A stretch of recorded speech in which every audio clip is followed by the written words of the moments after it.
Baik, teman-teman semuanya. Hari ini kita akan membahas mengenai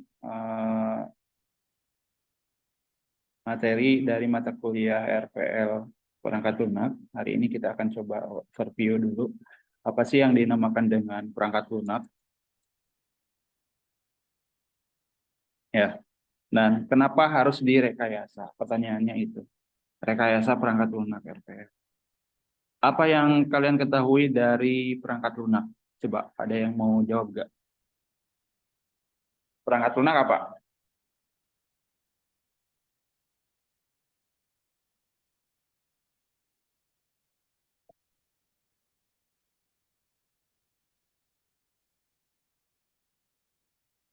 Apa? Perangkat lunak adalah siapa? Coba Alisa, Alisa. Software. Perangkat lunak apa, Pak Alisa?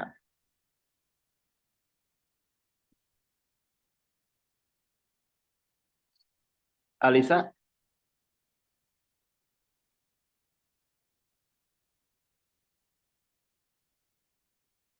Iya, Pak. apa perangkat lunak? Perangkat lunak. Eh, istilah khusus untuk data yang diformat dan disimpan secara digital, termasuk program komputer, dokumentasi, dan berbagai informasi yang bisa dibaca dan ditulis oleh komputer. Contohnya apa? Contohnya? Contohnya Microsoft Word, Microsoft Excel, PowerPoint, dan lain-lain. Jadi perangkat lunak itu adalah secara apa namanya? Secara simpel sederhananya adalah perangkat lunak adalah sebuah program, gitu ya, sebuah sistem, sebuah software, gitu ya.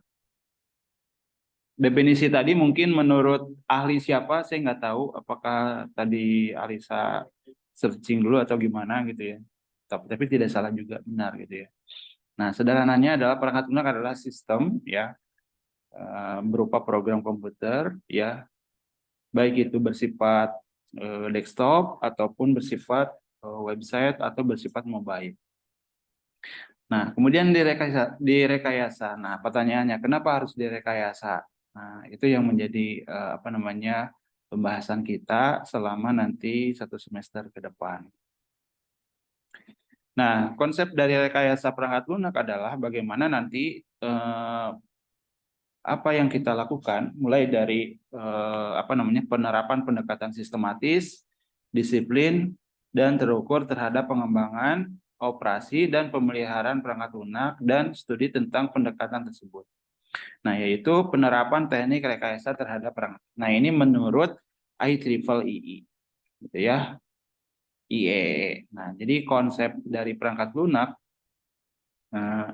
RPL yaitu bagaimana nanti kita melakukan sebuah pendekatan, melakukan secara sistematis, disiplin, kemudian terukur dalam mengembangkan serta pemeliharaan sistem, pemeliharaan program, gitu ya, pemeliharaan sistem operasi. Nah, jadi apa namanya, tidak hanya dalam pengembangan saja, tetapi pemeliharaan.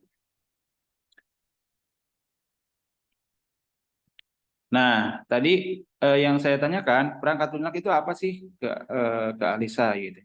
Nah, secara sederhananya adalah perangkat lunak adalah sebuah program. Tadi saya sampaikan ya, program komputer, prosedur, aturan, dan dokumentasi yang berkaitan serta data yang berhubungan dengan operasi suatu sistem yaitu komputer. Ini menurut IEEE juga, gitu ya. Maka secara apa namanya karakteristik perangkat lunak ini adalah terdiri dari program itu adalah komputer, software, kemudian ada datanya juga, kemudian ada dokumentasinya juga. Nah, dokumentasi di sini apa maksudnya? Dokumentasi di sini bisa bersifat satu software bisa berjalan dengan baik kalau seandainya didukung dengan teknologi atau hardware yang bagus juga gitu ya. Karena ada beberapa software yang memang tidak bisa digunakan pada komputer atau laptop atau smartphone yang spesifikasinya itu lebih rendah. Misalkan, kalau misalkan dipaksakan itu diinstal misalkan atau digunakan, kemungkinan nanti proses yang terjadi akan sedikit terhambat. Contohnya misalkan jadi lelet, misalkan. Atau misalkan sering keluar, misalkan. Sering terjadi sudah proses di dalam program aplikasi atau perangkat lunak banyak yang menggunakan teknologi artificial intelligence. Ya, contoh misalkan kamera, misalkan kamera sekarang itu sudah menerapkan teknologi artificial intelligence. Ya, jadi nanti ketika digunakan ya dengan adanya AI, nah itu akan membantu proses yang ada di kamera tersebut. Contoh misalkan paruh misalkan sedang moto nih. Nah, karena ada teknologi AI ya, itu semakin glowing misalkan. Gitu ya. Jadi paruh itu tidak usah ngedit foto lagi. Ya. Berikutnya nanti kita akan bahas yang mengenai alat bantu yang saya maksudkan. Nah, apa sih prinsip dari rekayasa perangkat lunak ini? Nah, pertama kita harus tahu tujuan daripada apa sih, kenapa harus direkayasa gitu ya. Nah, kenapa sih harus direkayasa perangkat lunak ini? Nah, kita harus menentukan tujuannya untuk apa. Contoh, yang pertama adalah perangkat lunak direkayasa dengan tujuan perangkat lunak ini lebih ekonomis. Ekonomis ini maksudnya apa? Ekonomis ini misalkan dalam segi biaya, kemudian dalam segi pemrosesan, nah itu lebih ekonomis. Efisien, handal ketika digunakan oleh si pengguna atau stakeholder. Itu ya. Nah, ada kinerja, kemudian biaya dan waktu. Dengan direkayasa dannya ada dua yang harus kita pikirkan. Pertama adalah perencanaan dan yang kedua adalah implementasi. Nah, kedua kedua kedua bidang ini harus kita pikirkan di awal untuk bagaimana kenapa harus direkayasa. Perencanaan. Coba saya tanya ke Farhan. Farhan, coba. Kenapa harus direncanakan? Rekayasa perangkat lunak ini kenapa harus direncanakan? Farhan,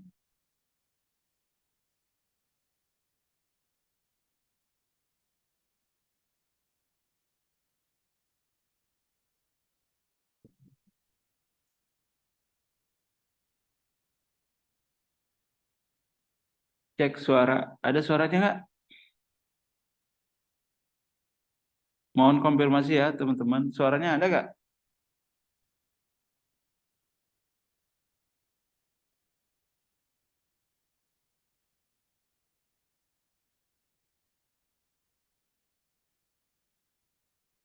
Suara saya ada nggak?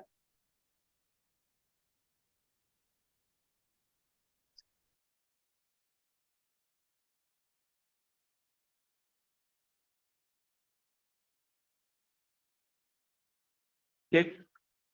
Suaranya terdengar.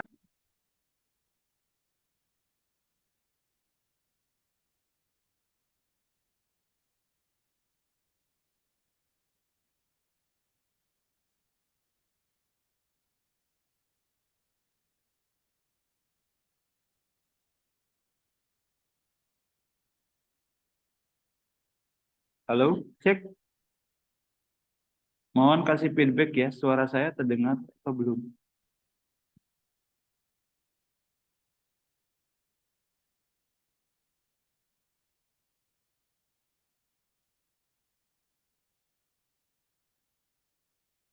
Halo?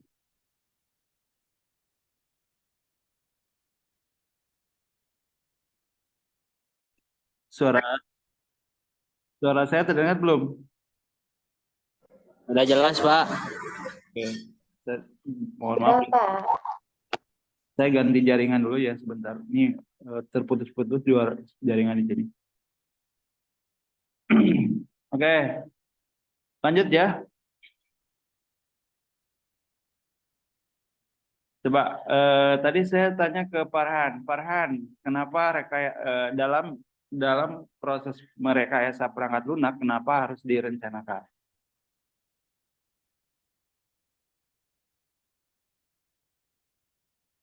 Farhan?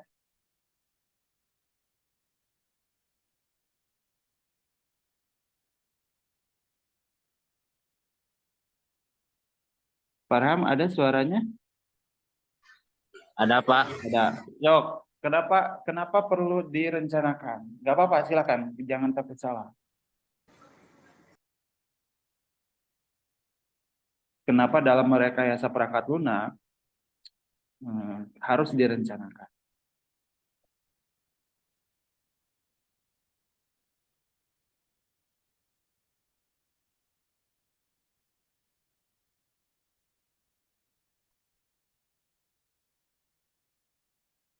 Farhan, gimana?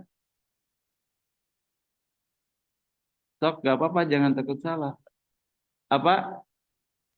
Supaya ada perencanaan terlebih dahulu, Pak, untuk ke depannya, Pak. Nah, betul ya. Jadi supaya ada perencanaan nanti ke depannya, benar gitu ya. Ya. Yang lainnya, Aceng, gimana Ceng? Kenapa harus direncanakan, Ceng?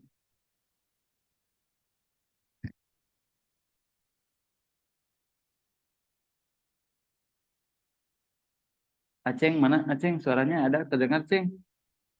Mana? Aceng Danielsan. Coba, kenapa dalam merekayasa harus direncanakan?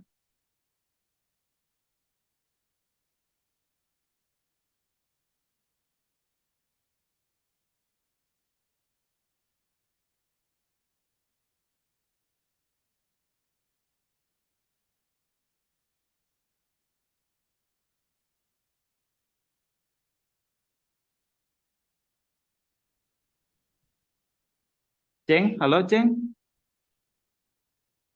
Mana mana mana videonya? Suara saya terdengar nggak?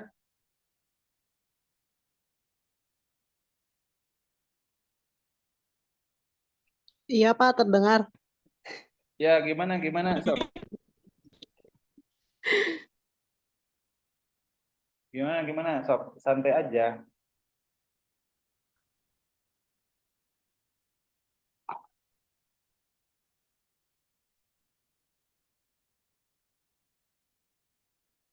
Kenapa rekayasa itu perlu perencanaan?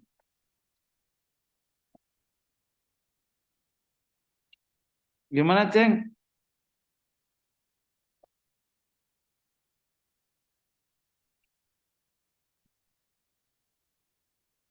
Ilustrasinya seperti ini. Kalau misalkan siapa tadi teh Aceng ya?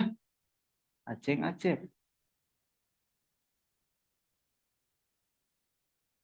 Kalau kita misalkan mau pergi ke Subang misalkan ya. Nah, kita kan butuh perencanaan tuh. Jalannya mau ke mana, bensinnya sabaraha, terus ke istirahatnya berada di mana. Nah, kita kan harus direncanakan mau bawa baju berapa, mau bawa apa saja ke sana. Kan itu direncanakan. Kenapa harus direncanakan? Ke Subang itu bawa pakaian. Ke Subang itu harus bawa apa makanan misal. Kenapa harus bawa uang 100.000 misalkan. Nah, itu kan direncanakan tuh. Kenapa? Coba kalau seandainya ke Subang tuh, kalau kita berangkat magang ke sana pakai motor, kan kita juga setidaknya seolah apa namanya secara tidak langsung kita juga merencanakan Mau bawa uang berapa, mau bawa pakaian berapa, kemudian mau bawa apa saja, jalannya mau kemana. Nah, itu kan jadi direncanakan tuh. Nah, kenapa? Kenapa mesti direncanakan harus seperti itu?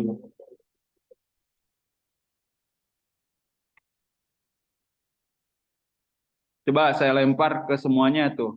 Kalau tidak mau jawab, silakan, yang mau jawab apa? Ya Pak, coba Pak. Ya, kenapa alasannya?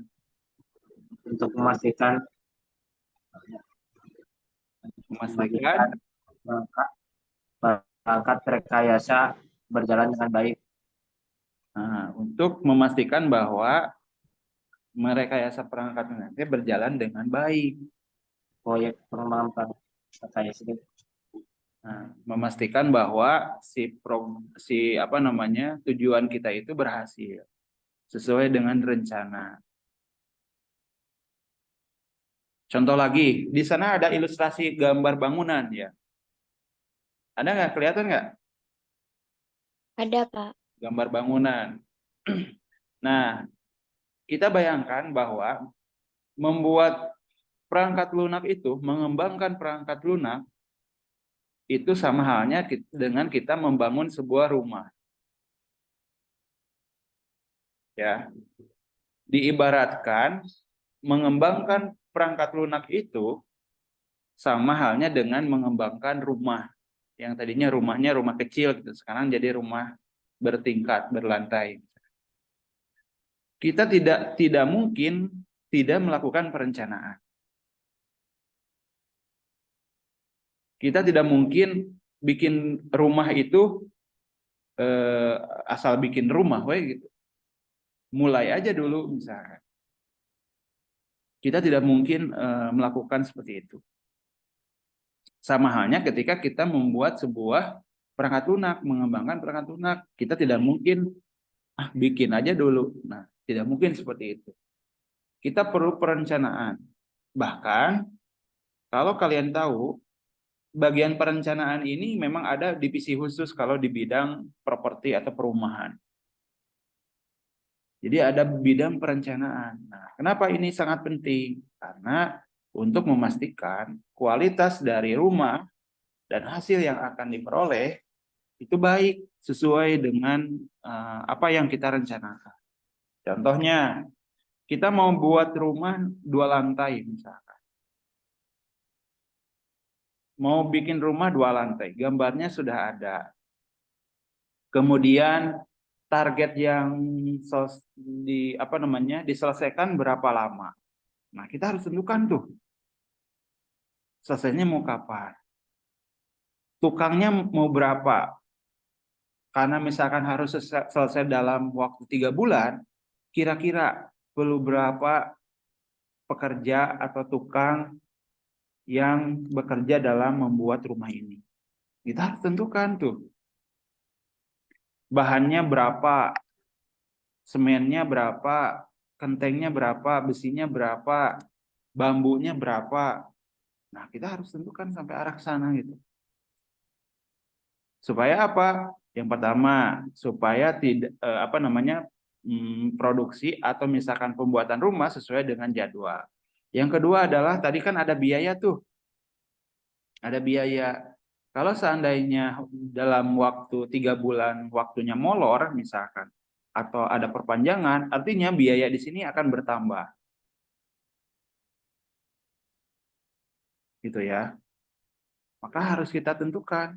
Gitu ya. Kemudian dalam segi kualitas. Nah, kualitas di sini keandalan. Kalau di rumah mungkin semennya harus semen merek apa gitu ya.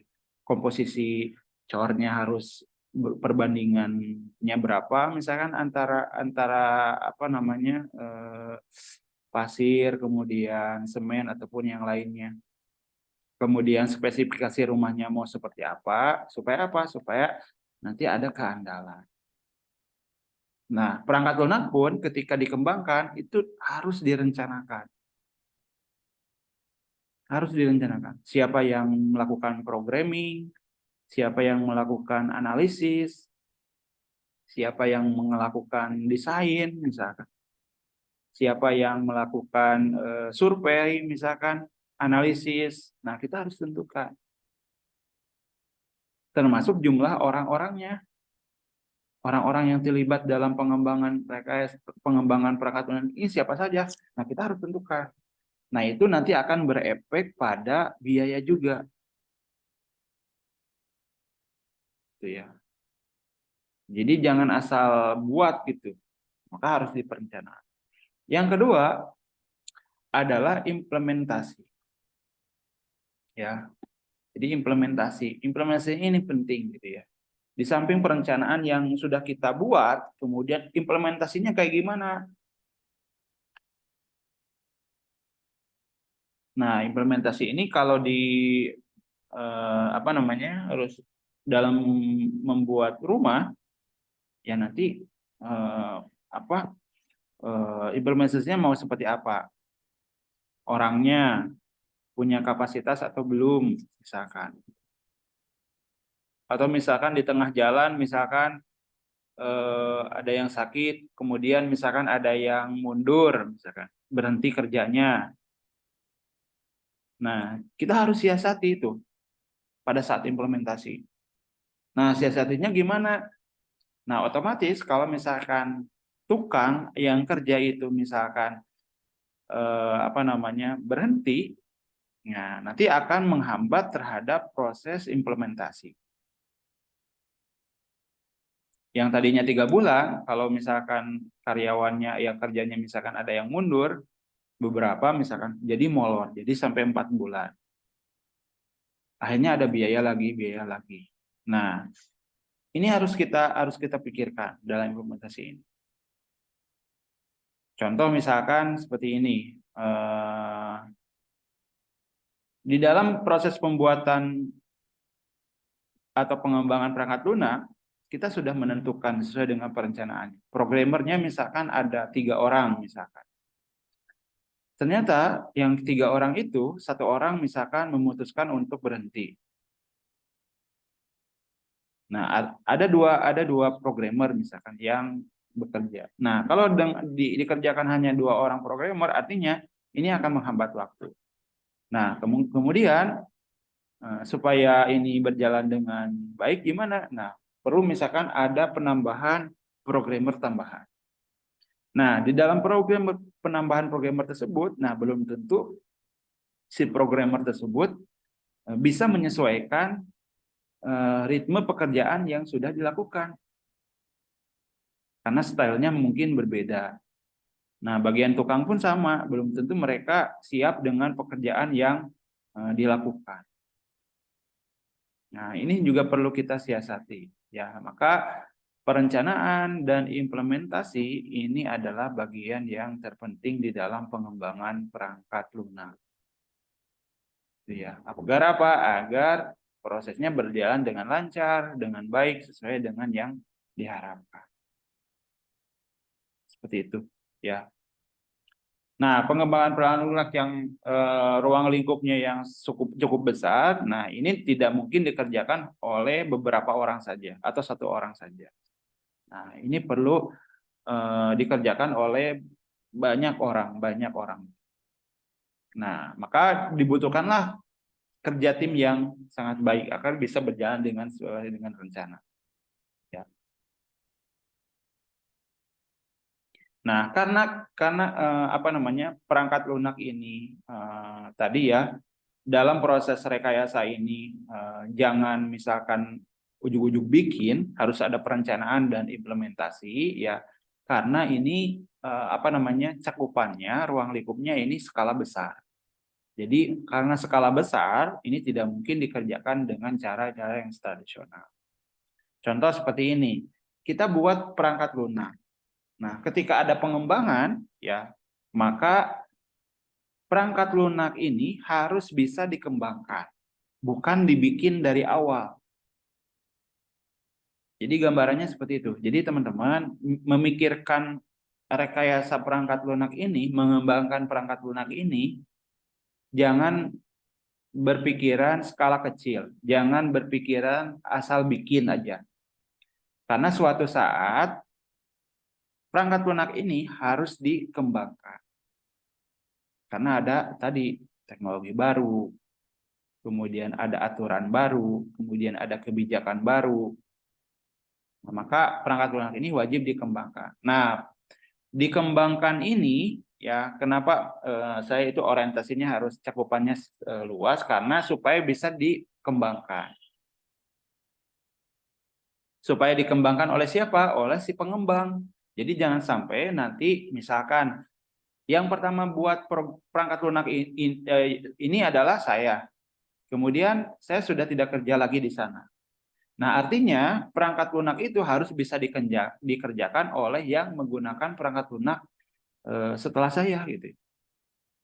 Harus bisa dikembangkan oleh pengembang selain saya gitu.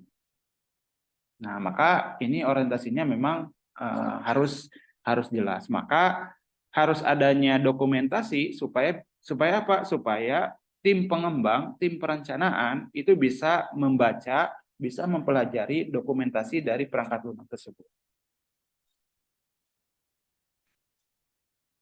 Nah, ketika pengembang perangkat lunak memerlukan teknik-teknik rekayasa agar produk perangkat lunak yang dihasilkan sesuai dengan rekayasa, sesuai dengan yang direncanakan, ya, maka diperlukan teknik-tekniknya apa gitu. Dan ini perlu kemampuan di dalam mengembangkan perangkat lunak ini gitu ya. Jadi jangan asal gitu ya. Karena kalau misalkan tidak bisa dipelajari perangkat lunaknya, maka dipastikan perangkat lunak itu harus dibuatkan dari awal. Jadi tidak dikembangkan. Maksudnya tidak dikembangkan ini sederhananya adalah diupdate ya. Jadi software ini bisa diupdate ya. Bukan bikin dari awal tapi diupdate. Nah, caranya supaya diupdate ini yang memang harus dipelajari oleh bagian perencanaan dan pengembang. Nah, pertanyaannya, apakah dimungkinkan pada saat implementasi tanpa perencanaan dulu? Coba, siapa yang mau jawab? Bisa nggak implementasi tanpa perencanaan? Bisa nggak? Coba.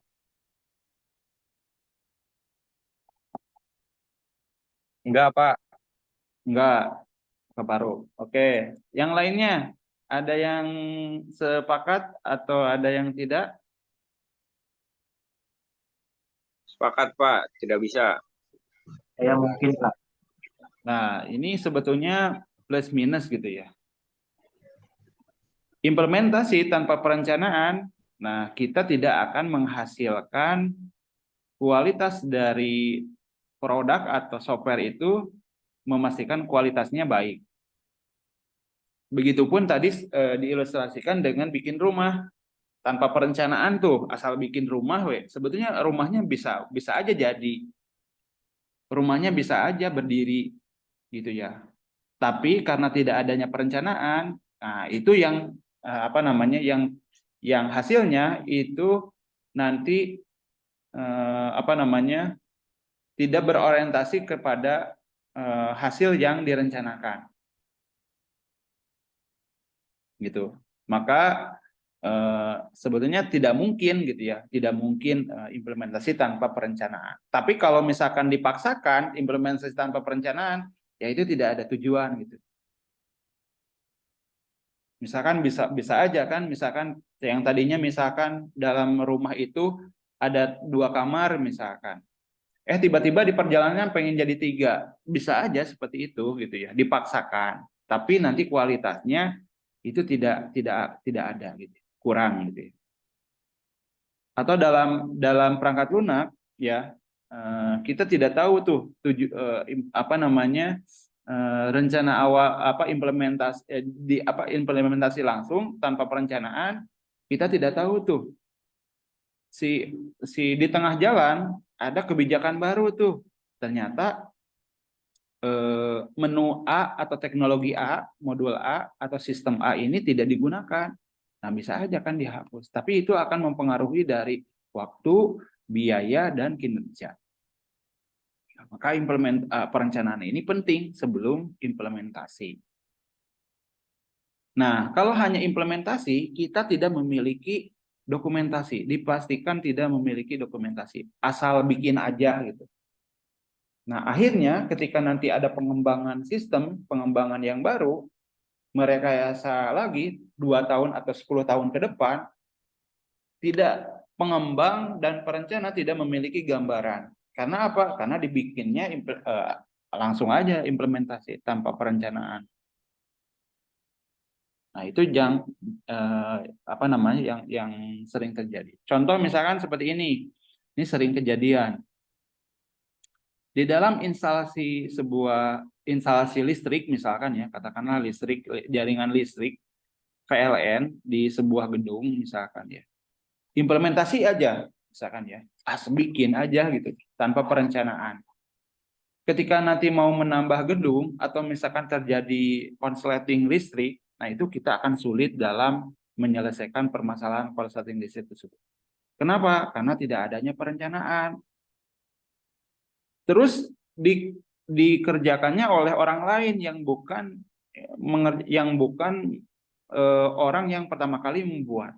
Nah, akhirnya pengembang atau yang instalasi listrik itu harus mempelajari jalurnya karena tidak ada dokumentasi. Ini jalurnya kemana aja, jalur listriknya kemana aja, kan tidak tahu gitu. Maka harus dipelajari. Nah, dokumentasi itu di dalam implementasi dan perencanaan itu penting gitu ya. Supaya apa? Supaya bisa dipelajari oleh si perencana dan pengembang nanti ke depannya.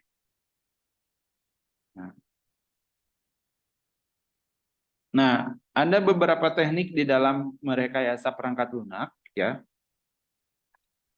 Nah, pertama adalah teknik yang diterapkan dalam pengembangan lunak terdiri dari pertama adalah spesifikasi perangkat lunak. Spesifikasinya mau seperti apa? Ya.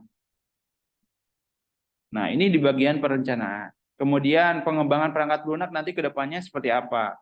Misalkan perangkat lunak ini nanti akan beroperasi selama direncanakan itu selama 10 tahun.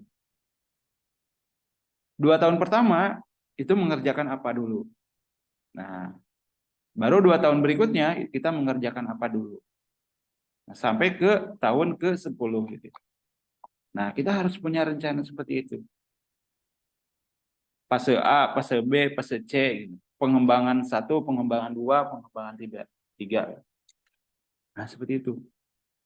Kemudian validasi perangkat lunak dan evolusi. Nah, evolusi ini perangkat lunak itu harus berevolusi. Jadi harus bisa dikembangkan, harus bisa berubah. Gitu ya. Evolusi di sini bukan rubah dari awal ya. Emang ini berubah dari yang versi 1 ke versi 2 seperti itu. Versi 2 ke versi 3 misalkan. Seperti itu. Jadi software itu kan ada versi-versi tuh. Ada versi 1, versi 2, versi 3, versi 4. Nah, saya yakin itu apa namanya ketika dikembangkan itu akan berubah versinya, versi.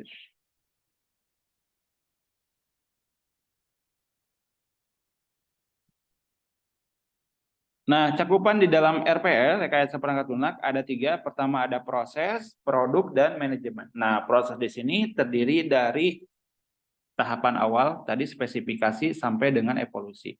Ini adalah bagian proses dalam rekayasa perangkat lunak. Mulai dari spesifikasi sampai dengan evolusi. Mulai dari perencanaan sampai dengan implementasi atau pemeliharaan perangkat lunaknya. Kemudian yang kedua adalah produk. Produk di sini adalah hasil proses rekayasa yang diterapkan dalam membangun perangkat lunak. Nah, produk ini berupa perangkat lunak yang siap digunakan oleh pengguna. Nah, kalau diilustrasikan tadi, ini sebagai rumahnya. Apa itu? Itu adalah hasil dari rekayasa. Ya. Karena ini perangkat lunak, maka produknya adalah sebuah software. Produknya adalah sebuah program komputer. Yang ketiga adalah apa? Yang ketiga adalah manajemen. Manajemen di sini adalah aspek manajemennya. Nah, di dalamnya terdiri dari manajemen waktu, ya, waktunya berapa lama, kemudian biayanya berapa, orangnya butuh berapa, resiko-resikonya seperti apa. Nah, termasuk dengan mitigasinya, mitigasi resiko. Nah, upaya-upaya yang dapat ditimbulkan resiko dari manajemen ini apa? Nah, maka harus dipikirkan, gitu ya. Misalkan kalau di tengah jalan tadi ada yang apa namanya, ada yang keluar misalkan orangnya, nah itu kan beresiko. Nah, gimana mitigasinya? Solusinya bagaimana untuk meminimalisir resiko-resiko tersebut? Kemudian yang terakhir adalah dokumentasi. Dokumentasi ini ada untuk memudahkan, tujuannya adalah memudahkan dalam mengimplementasi. Ya, jadi ada gambaran tuh. Ya, dokumentasi. Contoh tadi kalau bikin rumah, beli semennya berapa, kemudian beli pasirnya berapa, kemudian di samping itu misalkan beli alat-alatnya berapa. Nah, itu untuk memudahkan dalam implementasi dan pengembangannya, termasuk pengembangannya nanti. Karena perangkat lunak tidak akan selesai meski sudah digunakan. Nah, gitu ya. Jadi tidak ada teknologi yang bagus gitu ya.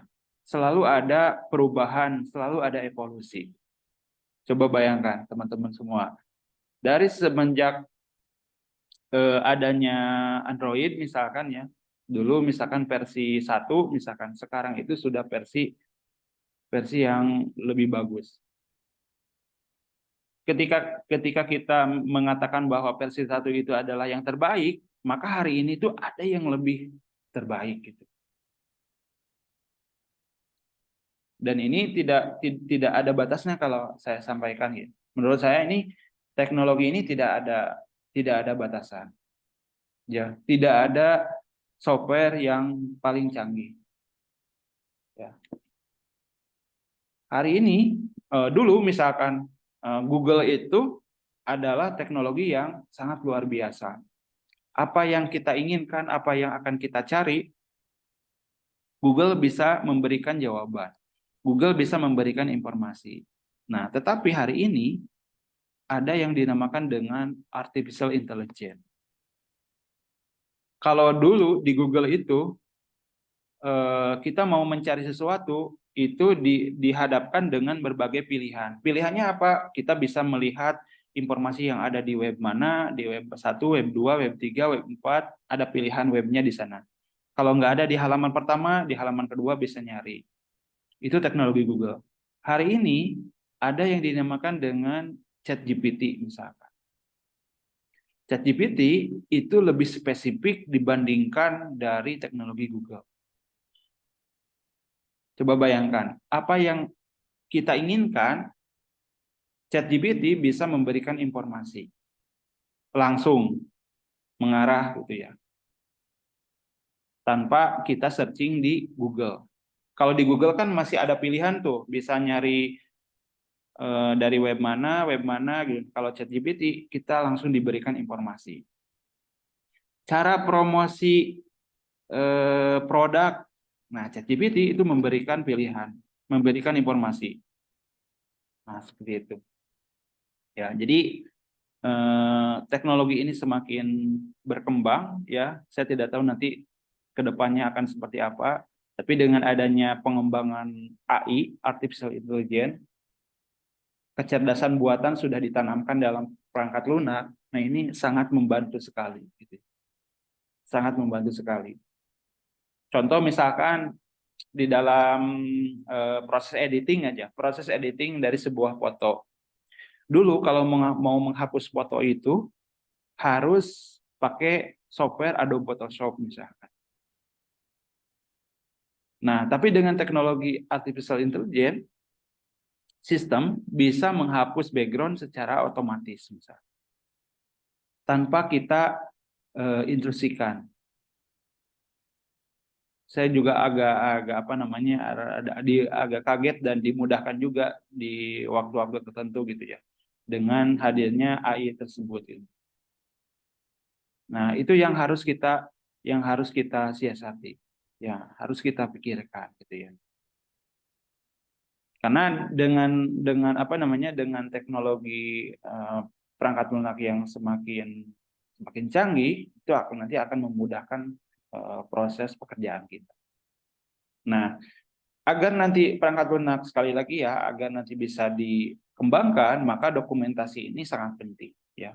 Dokumentasi inilah yang menjadi rujukan nanti si pengembang ketika mengembangkan program komputer atau perangkat lunak tersebut. Karena kalau tidak ada dokumentasi, nah seolah-olah ini harus dibikin dulu gitu. Harus dibikin dari awal. Nah, karena dimungkinkan ketika adanya pengembangan pada sesi berikutnya atau pada tahun berikutnya, ini akan sesuai dengan kondisi dan keadaan. Kondisi dan keadaan maksudnya gimana? Disesuaikan dengan kondisi keadaan dari si pengguna sistem tersebut. Contoh sistem akademik nih. Sistem akademik di kampus. Nah, disesuaikan dengan kondisi yang ada di DCI misalkan. Karena digunakannya hanya untuk DCI. Maka ini akan berbeda di kondisi dan keadaan di kampus lain gitu ya. Saya yakin berbeda. Contoh misalkan sistem penjualan. Nah, sistem penjualan yang ada di toko A itu akan berbeda dalam sistem penjualan yang ada di toko B.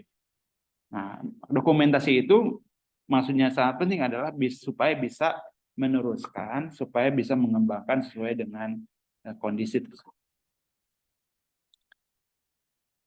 Tuh, teman-teman semuanya, ada pertanyaan nggak? Silakan.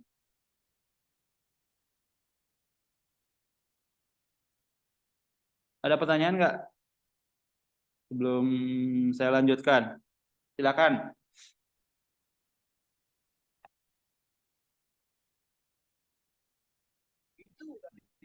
Assalamualaikum Pak. Salam. Ya. Pak, ini mohon maaf. Sebelumnya saya mau minta izin untuk mengikuti kuliah secara satu device untuk 2 orang. Soalnya punya saya nggak bisa masuk Pak, belum diizinkan terus dari tadi. Oke. Ya. Ya, baik Pak, makasih. Ya, teman-teman semuanya, bagi yang tidak sempat hadir, kemudian tadi yang device-nya ada kendala, nanti saya udah rekam ya, nanti saya kirimkan rekamannya ke LMS. Itu ya. Silakan, ada lagi nggak?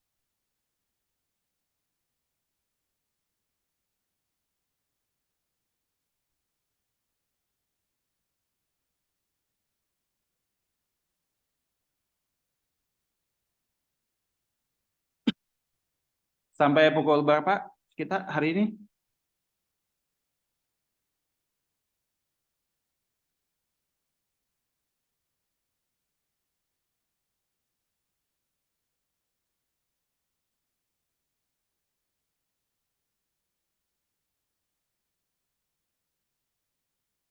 Oke, saya lanjutkan ya. Suara saya masih terdengar? Ada Pak, masih Pak. Masih Pak, masih. Oke, saya lanjutkan ya.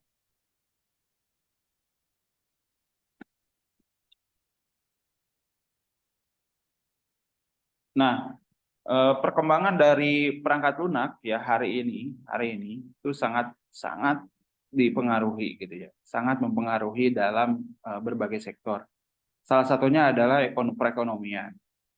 Nah, kenapa ini penting? Pentingnya dukungan perangkat lunak dalam perekonomian. Contoh hal kecilnya aja.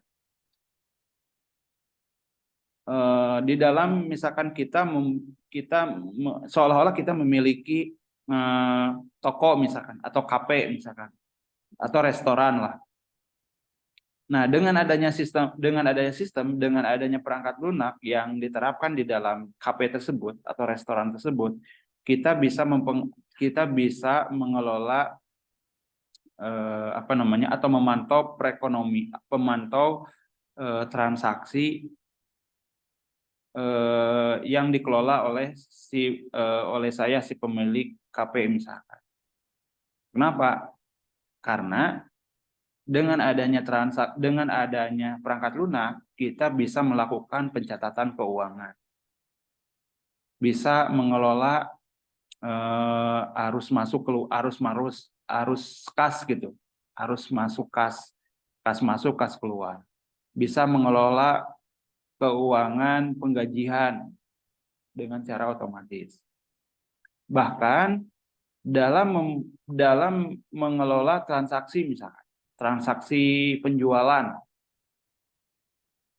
Nah, dari perangkat lunak tersebut kita bisa memberikan sebuah keputusan manajemen ya berdasarkan informasi yang dihasilkan dari perangkat lunak tersebut. Contoh misalkan kehadiran, misalkan adanya sistem kehadiran dalam sistem perangkat lunak tersebut itu akan menentukan nanti peningkatan kinerja pegawai misalkan.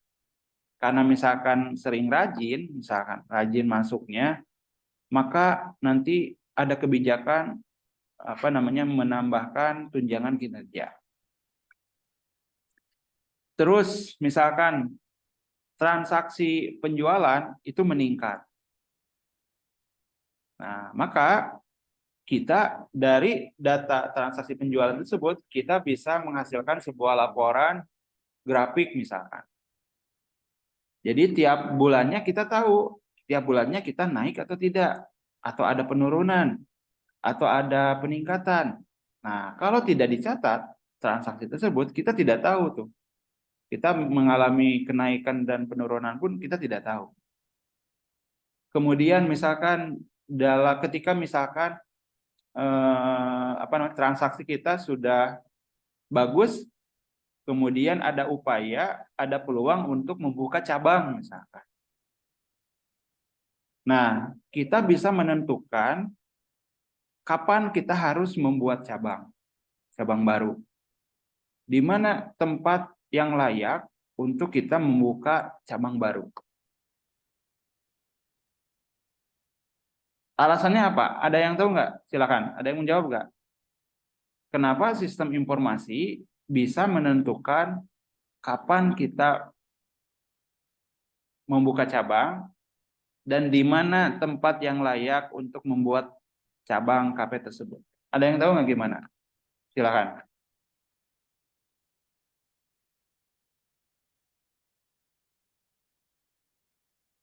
Coba ada yang mau jawab nggak? Silakan. Bebas ya, sob. Dari mana kita bisa tahu coba?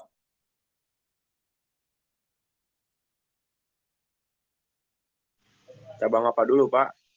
Cabang tadi kafe atau restoran.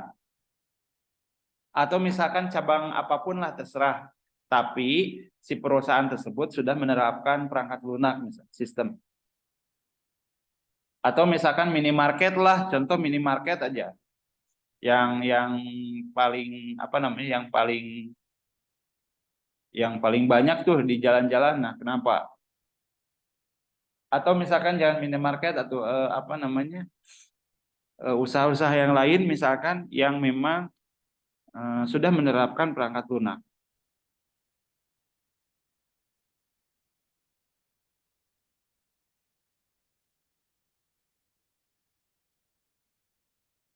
Mbak, gimana?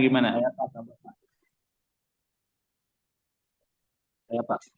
Ya, silakan, Robi.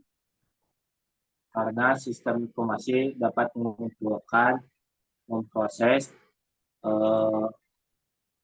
mengambil sesuatu informasi yang dapat berguna untuk mengelola sebuah cabang atau organisasi.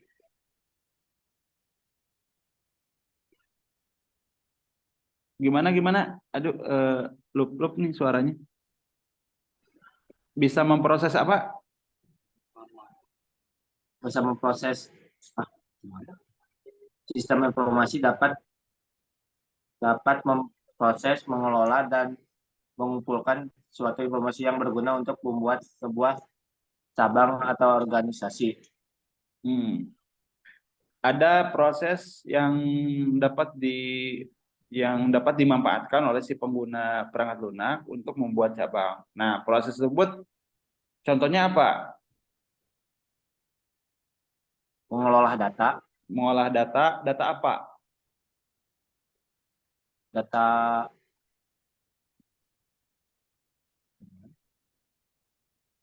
Data, Data data yang keuangan. berbentuk data keuangan. Terus, memantau dan mengendalikan, ya, dapat memonitoring, betul. Terus, ada lagi? Cukup? mengambil keputusan, Mengambil keputusan. Dasarnya dari apa mengambil keputusan? dari bagus dan tidaknya, Bagus dan tidaknya apa? Bagus dan tidaknya apa? informasi.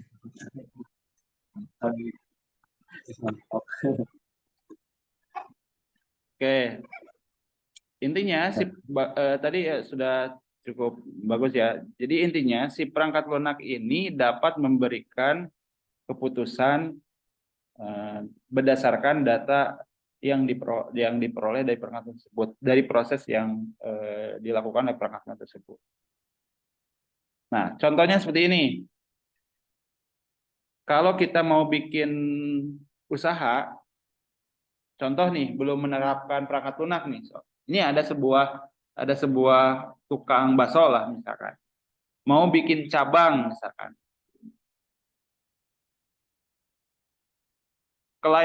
Kelayakannya seperti apa menurut kalian?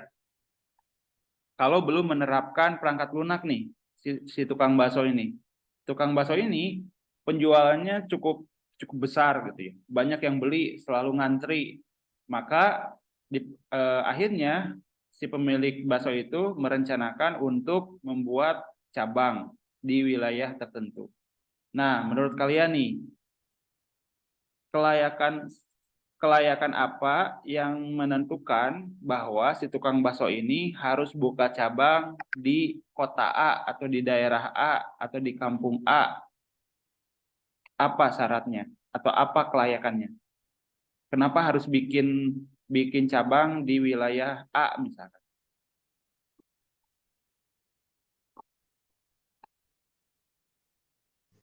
Alasannya apa? Coba ada yang mau jawab Saya nggak? Pak, Ya, saya Pak jawab Pak. silakan. Mungkin yang pertama dikarenakan rame Pak dari penjualannya. Hmm, Nah, yang kedua mungkin di tempat yang lain belum ada bakso hmm, seperti itu, misalkan tukang bakso itu Pak. ya, Ya dari saya itu aja Pak. ya, bagus ya. Siapa barusan teh? Tadi Robi. Siapa barusan teh? Ini Pak Denny. Oh, Denny ya. Oke, Den. Eh, tadi pertama pertama tadi karena ada apa namanya tingkat penjualan tinggi, rame, kemudian di lokasi tersebut tidak ada tukang bakso gitu ya. Akhirnya itu salah satunya yang menentukan bahwa harus bikin cabang di sana. Nah, teman-teman semuanya, ada yang lupa bahwa dalam membuat sebuah usaha kita harus memikirkan juga target market kita.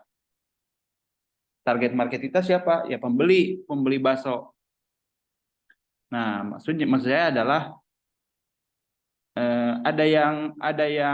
ada target market kita nggak ketika mau bikin usaha di sana, bikin bakso di sana. Nah, kita harus pikirkan. Contoh misalkan selain bakso nih, contohnya misalkan makanan anak-anak nih. Kita mau buka cabang di daerah A, apakah di sana ada anak-anak?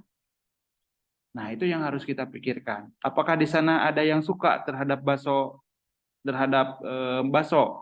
Nah, jangan sampai di sana itu misalkan tidak suka daerah tersebut anti bakso misalkan. Nah, jangan sampai seperti itu. Gitu ya. Meskipun di sana belum ada tukang bakso, nah jangan sampai berpikiran bahwa di sana adalah benar-benar layak untuk bikin jualan bakso di sana. Enggak seperti itu juga gitu. Nah, yang paling penting adalah tadi target marketnya. Ada nggak marketnya di sana? Kalau misalkan Contoh tadi ya, produk anak-anak, ada nggak anak-anaknya di sana? Kan ini produknya khusus anak-anak, gitu. Kemudian harganya terjangkau nggak oleh anak-anak? Nah, itu juga harus diperhatikan. Kalau seandainya produknya anak-anak. Nah, ini kaitannya dengan bakso misalkan. Ada nggak yang suka bakso di sana? Gitu. Meskipun di sana belum ada tukang bakso. Atau misalkan di sana tempatnya ramai, misalkan. Tapi market kita adalah orang gitu. Ada nggak gitu? Nah, maka kalau dengan menggunakan sistem perangkat lunak, setidaknya kita bisa tahu. Contoh misalkan, yang beli bakso ke sana itu harus didata dulu misalkan. Supaya apa? Supaya bisa tahu si orang di sana itu, supaya kita bisa tahu yang beli itu dari mana. Contoh misalkan, banyak yang beli di daerah A misalkan. Bakso tersebut, bakso saya misalkan ya, ternyata banyak dibeli oleh orang yang ada di daerah A.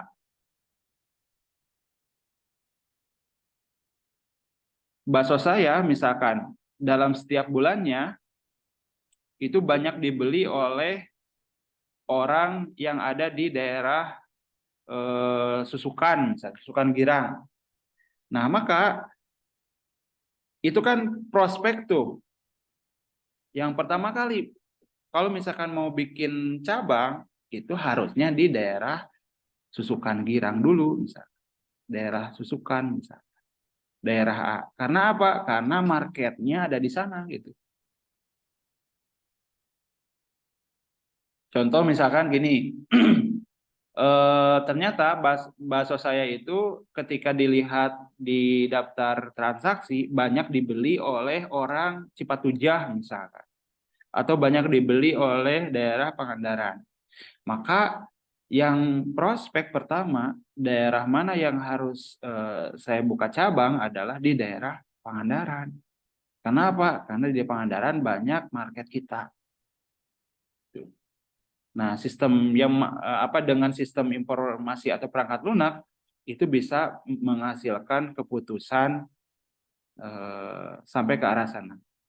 Kan jadi kita tidak mungkin pembeli itu banyak orang Pangandaran dan Cipatujah, tapi kita bikin cabang di Ciamis gitu. Kan tidak mungkin seperti itu gitu ya. Jadi harus harus kita pikirkan sampai ke arah sana. Setidaknya orang yang ada di Pangandaran dan Cipatujah, ya mereka tidak harus jauh-jauh beli bakso ke Tasik gitu, karena kan di sana sudah ada. Seperti itu, ya. Kemudian ada capaian target misalkan. Targetnya apa gitu? Misalkan dalam per bulan ini misalkan targetnya apa gitu. Nah, dengan sistem informasi kita bisa merencanakan target tersebut. Kapan ini harus kita lakukan? Seperti itu. Jadi misalkan cara menentukan harga pokok penjualan misalkan. Nah, dengan adanya sistem itu sudah otomatis. Seperti itu. Jadi teman-teman semua, perangkat lunak ini memang akan membantu dalam perekonomian. Gitu ya. Nah, seperti halnya dalam kepemilikan perusahaan yang dengan menerapkan sistem perangkat lunak. Nah, dengan adanya perangkat lunak, ini proses yang terjadi di dalam perusahaan, di dalam usaha itu akan semakin akan semakin efektif gitu ya, dibandingkan dengan yang tidak menggunakan perangkat lunak. Segi pembayaran misalkan, pembayarannya tidak usah dihitung lagi, kan sudah ada sistemnya. Dia tinggal langsung memberikan kembalian, di print otomatis. Gitu ya. Jadi kondisi sekarang hari ini perangkat lunak itu banyak sekali digunakan, banyak diterapkan, termasuk dalam perekonomian dan bisnis, gitu ya.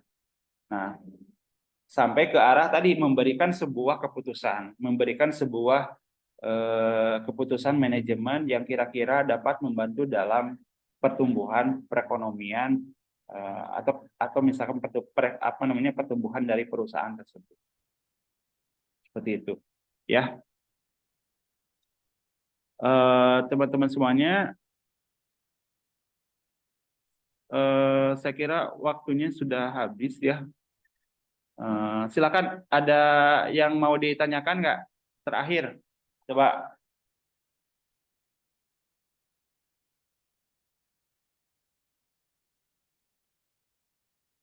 Maka tadi ya, terkait dengan tempat di mana kita harus bikin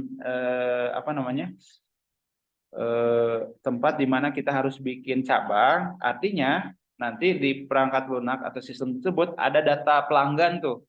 Makanya kan data pelanggan itu penting tuh, data pelanggan dalam data member gitu. Nah, supaya apa? Supaya kita bisa mengetahui gitu. Misalkan si pembelinya, misalkan si pelanggannya dapat poin, misalkan ya setiap kali transaksi. Kemudian bagi kita itu bisa menjadi tolak ukur nanti ketika salah satunya tadi membuat cabang. Ya, nanti itu yang jadi prioritas. Meskipun boleh aja kan di mana aja kita mau bikin cabang, toh tidak ada masalah gitu ya. Selama memang ada prospek gitu di sana. Tidak ada pesaing, misalkan di sana tidak ada yang jual bakso, itu tidak salah juga gitu ya. Nah, akan tetapi data pelanggan ini yang bisa membantu dalam mendatangkan si pelanggan ke toko tersebut. Contoh misalkan nanti ada broadcast WA karena WA-nya misalkan dilampirkan. Kami buka cabang di daerah Anda, tidak perlu jauh beli ke outlet pusat misalkan. Jadi setidaknya itu dapat mempermudah si pelanggan untuk bisa membeli bakso. Seperti itu teman-teman semuanya. Silakan, ada yang ditanyakan nggak?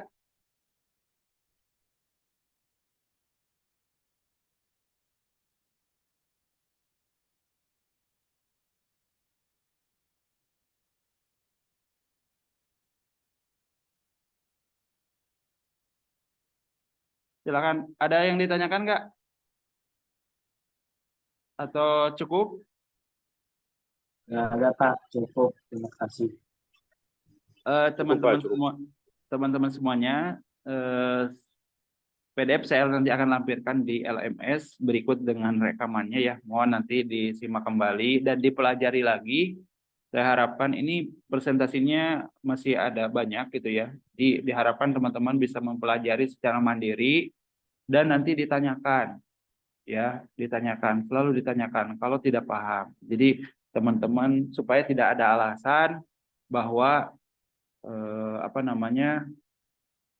pembelajarannya terbatas misalkan karena pikon, ya silakan teman-teman bisa bertanya gitu ya, supaya teman-teman juga memiliki kesempatan hal yang sama dengan mahasiswa yang lain gitu ya.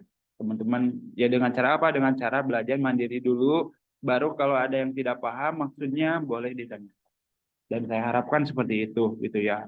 Terus teman-teman menggali informasi, meningkatkan kemampuan kita, pengetahuan kita, khususnya di bidang perangkat lunak, RPL, dan pengetahuan yang lainnya, supaya teman-teman nanti pada akhirnya ya teman-teman memiliki kesempatan yang sama gitu ya.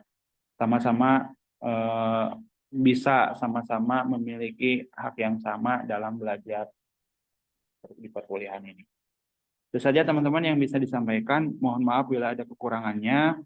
Terima kasih. Wassalamualaikum warahmatullahi wabarakatuh. Waalaikumsalam warahmatullahi wabarakatuh.